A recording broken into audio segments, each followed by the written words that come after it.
Booking the first cruise? Well, we have got the perfect video for you. In today's video, we're not going to be out traveling and showing you different cities like we normally are. However, we're inside and we wanted to bring you a video to help you narrow down the many different options there are out there if you're looking to go on a cruise vacation. We're hoping that some of our tips and guidance will help you narrow down all the options out there to find the perfect cruise fit for you and for your family. So thank you all who have subscribed to us already, and we really appreciate it if you hit that red subscribe button right there and hit that bell notification, as well as give us a big thumbs up. It really means a lot. So now, unfortunately, as we all know, cruising is on pause right now. So this video is meant to encourage anyone to book cruises as well as think about future cruises whenever they come back. And one day it will, and it'll be a very great year to book a cruise. So there are a lot of different factors that come into play when you're looking on which cruise to pick, such as the cruise line, the type of ship, what amenities are on board, what ports the cruise visits. These are all options you need to consider when going into planning a cruise vacation. Now, for starters, if you haven't ever been on a cruise before, it can be a really great way to see multiple destinations in one trip. The pleasure about a cruise vacation for most people is that you simply show up on board with one suitcase, you pack it away in all the drawers, and you don't have to touch it again, and yet you get to visit sometimes 5 different destinations in the same cruise vacation. That's my favorite part about it, is visiting all the countries. I always look for the most ports when looking at an itinerary. Now, some people prefer that, or other people prefer ship days, so it's all personal preference about what you want to experience. And cruises these days range from around 3 or 4 nights all the way upwards to grand voyages that sail the world and go for just over 100 days. Of course, there are some lines that sail all 7 continents, even going down into Antarctica to do sort of expedition-style visits, but some lines only focus on destinations that they know they're really good at, such as the Caribbean, Alaska, and Europe. So now we're going to get into some of the ways that you can narrow down some of the choices that you have, since there are very many out there, many different cruise lines and ships to choose from. So it's all about picking the perfect one. You can easily weed through some of the ones that definitely won't work for you and end up finding something that you like and will end up being a great vacation. Starting with the cruise that you choose. So you can either choose a cruise based on the itinerary and the ports that it's going to, or you can choose a cruise based on either the brand or the actual ship. Now, some people, myself included, like to try to book the latest and greatest technology and the newest ship, as well as certain features on different ships that some other lines may or may not have. And it's just really cool to see and experience the ship along with the ports as well. Now, there's definitely a vast differences of ships between lines, so it's just a matter of what amenities on certain ships and what you find more appealing than others. And then on the other hand, if you're choosing the cruise based on the itinerary, you may decide that you want to go to St. Lucia, but maybe not all ships, depending on their size, can fit into the port of St. Lucia. I'm just using that as an example, but there are many ports around the world that the smaller ships can get into that the larger ones can't. So you're either choosing a ship because you want to sail, let's say, on the biggest ship in the world, or you're choosing a cruise because you really want to go to this one particular port and no other line will go there, just the smaller ships, let's say. So what if you're traveling with a family? There are definitely going to be a few brands that cater to families a little bit better than others. Maybe they have more family-friendly amenities. Maybe they have an award-winning kids program on board. So obviously we can definitely say that Disney Cruise Line has been consistently rated really well with families and for families, but they do also have adults only areas, and places that the adults can go while the kids are being entertained elsewhere. Now when looking at other major cruise lines such as Royal Caribbean or Norwegian, a lot of them have a lot of family-friendly activities just to do on the ships, such as Norwegian is definitely known for their attractions such as water slides, mini golfing, and even go-karting. Now not to say that Royal Caribbean doesn't have that, but they each have their own attractions, like we also mentioned earlier in this video, about certain things about each line, as well as the rooms too, because some of the rooms are specifically dedicated for families. So opposite from traveling with your family, you may choose to book a cruise completely alone.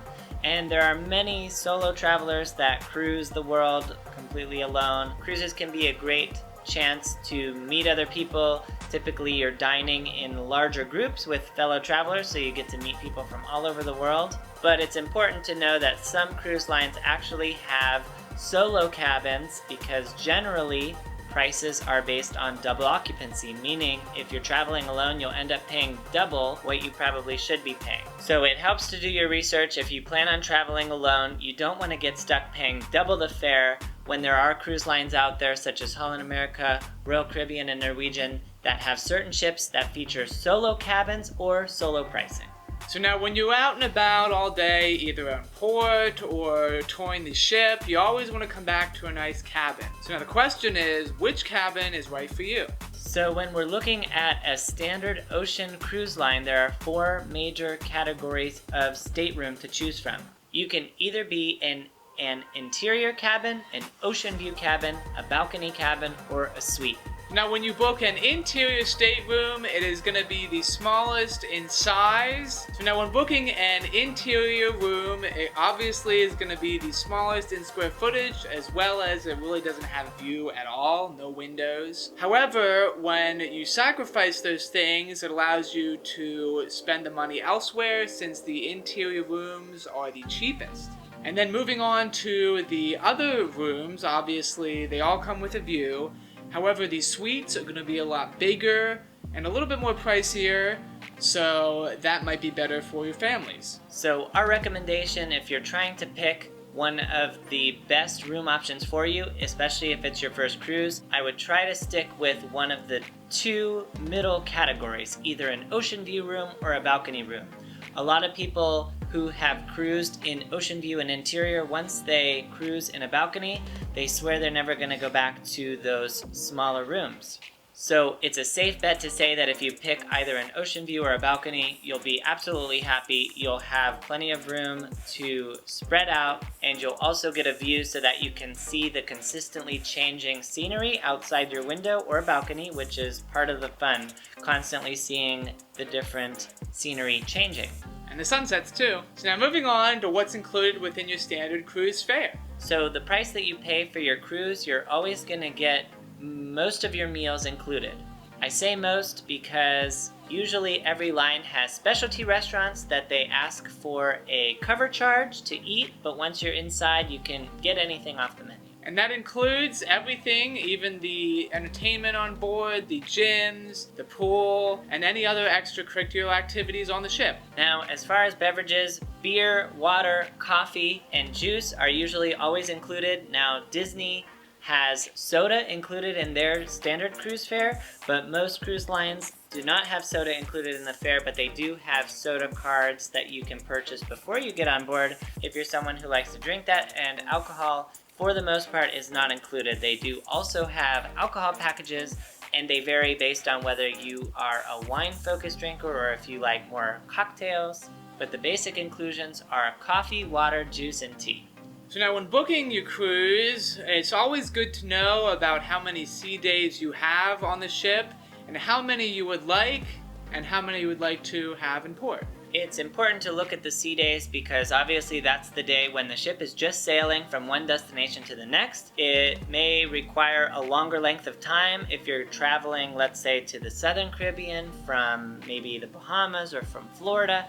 So it will factor in how many sea days the ship has on the itinerary. As well as what amenities are on the ship. If you prefer to just sit back, relax, and do nothing, then that's not really a worry for you.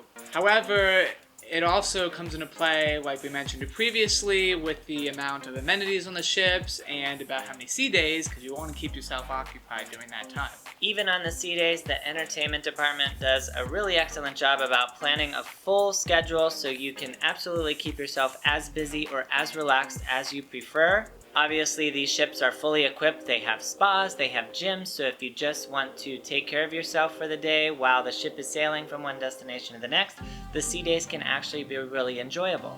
And if you're like me, who likes to visit as many places as possible, you always want to look for the itinerary with the most ports and the least of sea days. You want to also make sure you're looking at which of those port days are docked and which of those port days require a tender.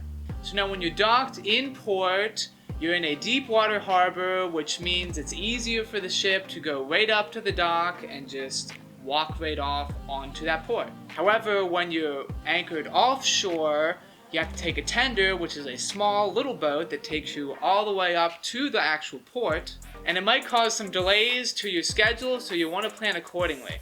Keep in mind that if you do have any disability or handicap, typically when you're doing a tender port, there are going to be, in most cases, a few stairs to climb down to where the tender platform is, because you have to basically reach the water's edge. So that's something to consider. I know that several people in the past that I've dealt with who do have disabilities have chosen to simply have an itinerary with 0 tendered ports for that reason. So now if you're looking for a great value in a cruise, consider a repositioning cruise, because that can also come with some unique and unusual off the beaten path ports. What a repositioning cruise basically is when a ship is finishing up one season and transferring over to the other season, and they actually have passengers on during that time. So let's say it could be either a Panama Canal cruise when the ship is transferring from Alaska and going over to the Caribbean, or it could be a transatlantic or a trans-Pacific if they're going from the Asia season over to the Alaska season, or if they're going from the Europe season to the Caribbean season. For these repositioning cruises, you're going to obviously have a lot of sea days because it may be going over large bodies of water for several days, sometimes up to a week, so 7 full sea days in a row. However, it's going to be at a great value. Now, these cruises typically happen in the fall and in the spring, when again the ships are switching seasons to start something new, but you'll also find yourself on those itineraries visiting ports that they don't visit any other time of the year. And repositioning cruises can be typically right around 2 weeks. Now throughout this whole video we have been mainly focusing on ocean cruises. However, there are also river cruises which you could take.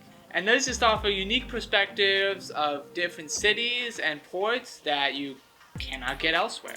River cruises are obviously a lot less passengers on board when compared to an ocean line. Ocean liners can sometimes hold upwards up to 5,000-6,000 people, and a river cruise typically averages about 100 to 150 guests. So that's going to be a much more intimate setting for you, and you're spending a lot more time in port, and the motion is also going to be a lot less on a river cruise because of the calmer waters of the river. You'll find the more popular ones over in Europe, but they even have river cruises down the Mississippi, even out west down the Snake and Columbia River. So there's a lot of options there to consider if you are ever interested in river cruising. So hopefully everything we mentioned helps you book the perfect cruise. And we do thank you all for watching this all the way through, and please hit that subscribe button. It means a lot, as well as hit that bell notification to get notified about our future videos. So we'll see you all in next week's video. Bye. Bye.